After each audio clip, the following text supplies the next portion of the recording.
नाज़रीन अस्सलामु अलैकुम वरहमतुल्लाहि ताला बरकातहू। नाज़रीन, उम्मीद करते हैं कि तमाम लोग खैरियत आफ़ियत से होंगे। और जब भी नाज़रीन दुआ के लिए हाथ उठे, मुझे दुआ में आप तमाम हज़रात ज़रूर याद फरमाएँ। ये मोहब्बत का नक्श है, गारंटी शुदा मोहब्बत, मुजर्रब तरीन ये तावीज़ है। दो लोगों के दरमियान नफ़रतों को ख़त्म करने के लिए है। मियाँ बीवी हो, चाहे कज़न हो, चाहे माँ बाप हो या भाई बहन हो या कोई भी हो जिसके दिलों में मोहब्बत, कोई बात से नाराज़ हो गई हो या हो गया हो, उसके लिए ये नक्श का इस्तेमाल करें। इंशाअल्लाह ताला आप इसमें ज़रूर फ़ायदा उठाएंगे 110%। मगर यकीन कामिल होना चाहिए, तभी फ़ायदा होता है। वरना तावीज़ लिखने के बावजूद अगर यकीन ना हो तो आपका कोई भी तावीज़ कर लो, कितनों भी बाबा या कितनों भी पीरो वली से कर लो, तब भी ये असर नहीं कर सकता। जब तक आपको यकीन कामिल ना हो जाए कि मेरा ये नक्श काम कर जाएगा, तब आपको वो नक्श काम करेगा, वरना नहीं करेगा। इसकी चाल नाज़रीन आसान सी है। पाक साफ़ की हालत में लिखना है, बावज़ू की हालत में लिखना है। और लिखने का जो इसका टाइम है, तो नाज़रीन नमाज फ़जर के बाद सूरज निकलते वक्त लिखना है, यानी कि फ़जर नमाज के चंद लम्हात गुज़र जाने के बाद तब इस नक्श को लिखने के लिए आपको शुरू करना है। आप जब सूरज निकलना शुरू हो जाए तब इस नक्श को लिखने के लिए आप शुरू कर दें।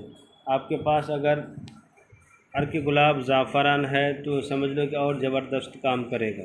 वरना अगर नहीं है तो मजबूरी के आलम में काला कलम ले लें, वाइट कलर का कागज़ ले लें, तब आप लिखने के लिए बैठ जाएं जब सूरज निकलना शुरू हो जाए। उसके बाद क्या करना है, कैसे इस तरह का आपको बॉक्स बना लेना है।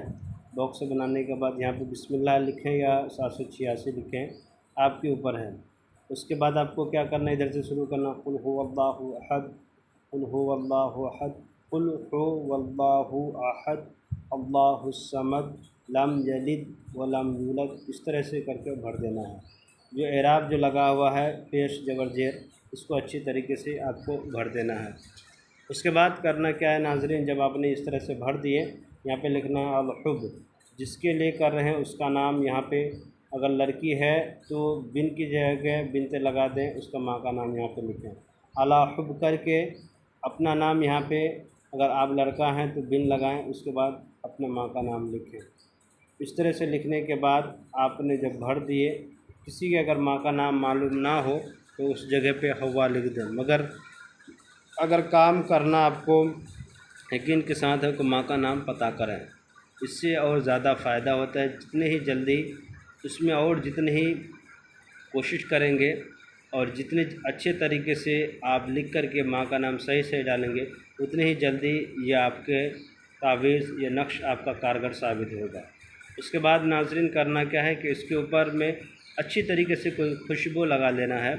जो बेहतरीन खुशबू आपको लगे इसके ऊपर में लगा देना है। इसको अच्छी तरीके से इसको फ़ोल्ड कर देना है, इसके ऊपर टिप वगैरह लगा देना है।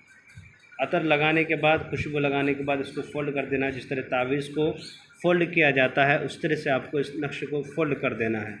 फ़ोल्ड करने के बाद इस नक्श को क्या करना है कि अनार का दरख्त का इंतखाब करें, ढूंढा कि कहाँ पे है। अगर अनार का दरख्त है तो उसमें बांध दिया करें ताकि उससे वो हिलता रहे, हवा लगे तो वो हिलता रहे। मगर दरख्त अनार का होना चाहिए।